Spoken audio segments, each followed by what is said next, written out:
தவறான செய்தி. காலையில் நானும் அங்க நேரில் போயிட்டு வந்தேன். ஒரே ஒருவர் மட்டும் தான் வாங்கி இருந்தாரு. நாங்க அதுக்கப்புறம் திரும்ப கமிஷனர் எல்லாரையும் ஆலோசிச்சு எல்லாத்தையும் பண்ணோம். நானும் அங்கதான் இருந்தோம். என்னன்னா அதிகப்படியான ஒரே 1 மணி நேரத்துக்குள்ள 60,000 பேர் அங்க வந்து திரண்டுட்டாங்க.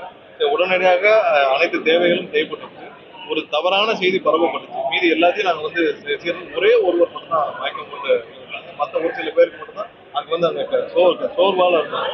மற்ற இந்த மாதிரியான செய்திகள் எதுவுமே இல்லை. நான் assistant commissioner, deputy commissioner, commissioner கூட அனைவரும் அங்கே இருந்து அனைத்தையும் பார்வையிட்டு ஒரு 1/2 மணி நேரத்தில் அனைத்து சீர் செய்யப்பட்டது.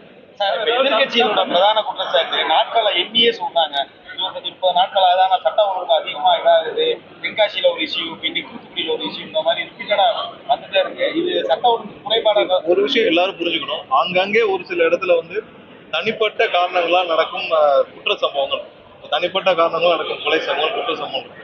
எங்கெல்லாம் வந்து தவறான குற்ற சம்பவம் நடக்கிறதோ உடனடியாக காவல்துறை சார்பாக நடவடிக்கை எடுக்க முதல்வர் உத்தரவிட்டு உடனடியாக நடவடிக்கை. போன ஆட்சிக்கு இந்த ஆட்சிக்கு என்ன வித்தியாசம்னு பாத்தீங்கன்னா, எங்கெங்கெல்லாம் குற்ற சம்பவம் நடக்குதோ அவர்களை காப்பாற்றும் வேலையை அரசு போன திமுக ஆட்சி செஞ்சாங்க. எங்கெங்கெல்லாம் பாலிய குற்றங்கள் நடக்குதோ அவங்களுக்கான விசாரணையை 1 வாரம் கழிச்சு தோணுது. அது உயர்நீதிமன்றம் வரைக்கும் உச்சநீதிமன்றத்துக்கு உத்தரவிட்டு தான் செஞ்சாங்க. தனிப்பட்ட விரோதங்களால் தனிப்பட்ட காரணங்கள் நடக்கும் குற்ற சம்பவங்களுக்கும் அதை எப்படி அரசு கையாளுது, எந்தெந்த நேரத்தில் கைது செய்யப்பட்டது. மீனாட்சி அம்மன் கோயில் கிட்ட ஒரு கொலை நடந்தது. 4 மணி நேரத்துல யார் குற்றவாளிகள் அனைவரும் கைது செய்யப்பட்டாங்க. அரசு என்னென்ன மாதிரியான நடவடிக்கைகள் குற்ற சம்பவம் நடந்த பிறகு கையாளுகிறது என்பதை நீங்கள் கம்பேர் பண்ணி பார்க்கலாம். போன ஆட்சிக்கு இந்த ஆட்சிக்கு ஒவ்வொரு இடத்திலும் மிகவும் கவனமாக எந்தெந்த சம்பவங்கள் நடக்குதோ அது முதல்வர் டெய்லி மானிட்டர் பண்ணி தான் வராங்க. குற்ற சம்பவங்கள் தனிப்பட்ட காரணங்களால் நடந்தாலும் அதை கையாளும் விதமாக போன ஆட்சிக்கு இந்த ஆட்சிக்கு சிறப்பாக இருக்குது. மேலும் எங்கேயும் வந்து பொது விஷயங்கள்னால தவறுகள் நடக்கக்கூடாது, பொதுவான காரணங்களால் குற்ற சம்பவம் நடக்கக்கூடாது முன்னெச்சரிக்கை பல நடவடிக்கைகள் முதல்வர் எடுத்துக்கிட்டார்.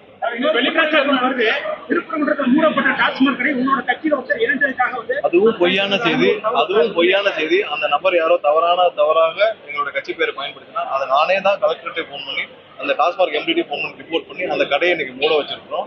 அந்த நபர் வந்து பொய்யான தகவலை சொல்லி வந்து இந்த மாதிரி பண்ணியிருக்கார். எந்த இடத்துலயும் எங்களுடைய கட்சியினர் யாரும் எந்த இடத்துல தவறான வழியிலோ தவறான இதையோ செய்ய மாட்டாங்க. அதை முதல்வரும் என்றும் அதை அனுமதிக்க மாட்டார்.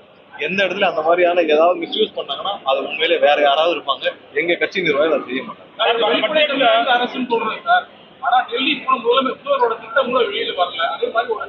டெல்லியில போனது அபிஷியல் சந்திப்பு. டெல்லியில போனது வந்து அபிஷியலான ஒரு சந்திப்பு, பிரதமருடைய சந்திப்பு. அதுல என்ன வெளிப்படைத்தன்மை? டெல்லி போறாரு, அப்பாயின்மெண்ட் நம்ம கேட்டிருந்தோம், அவங்க கொடுத்திருந்தாங்க. அதை தக்கன வந்து முதல்வர் வந்து பிரதமரை சந்திச்சு என்ன கோரிக்கை கேட்கப்பட்டதுன்னு வரைக்கும் உங்களுக்கு அறிக்கையாக தரப்பட்டிருந்துச்சு. அதற்கு மேல என்ன வேணும்? இது வந்து அபிஷியல் சந்திப்பு. தமிழகத்திற்கு என்ன தேவை, உடனடியாக என்ன தேவை என்று முதல்வர் வந்து முதலாவதாக மேகதாது அணை விஷயம் அது உடனடியாக நமக்கு தீர்க்கப்பட வேண்டும். அதற்காக ஃபர்ஸ்ட் முதல்வருடைய ட்ரிப்பு உடனே பிளான் பண்ணதுக்கு முக்கிய காரணம் மேகதாது அணை விஷயம். மேலும் மற்ற கோரிக்கைகள் நம்மளோட மீனவர்கள் தினம் தாக்கப்பட்டு வராங்க. ஸோ இதெல்லாம் வந்து கண்டிப்பா நிறைய கோரிக்கைகளை கொடுக்க வேண்டிய அவசியம். முக்கியமான 5 கோரிக்கைகள் உடனடியாக தீர்க்கப்பட வேண்டிய கோரிக்கைகள். இன்னொன்று நம்மளுடைய தமிழ் தாய் வாழ்த்து வந்து தொடர்ந்து கவர்னர் மாளிகையில கவர்னர் சார்ந்து நடக்கும் அனைத்து நிகழ்ச்சிகளும் புறக்கணிக்கப்பட்டது. ஸோ இதெல்லாம் உடனடியாக அட்ரஸ் பண்ண வேண்டிய விஷயம். அதற்காக முதல்வர் உடனடியாக அப்பாயின்மெண்ட் கேட்டு போவாங்க. இது என்ன ஒழுங்கு முறை இருக்கு, என்ன டிரான்ஸ்பரன்சி? கண்டிப்பா டிரான்ஸ்பரன்சி இருக்கு. எல்லாமே யூகத்தின் அடிப்படையில் பல தகவல் வரும்.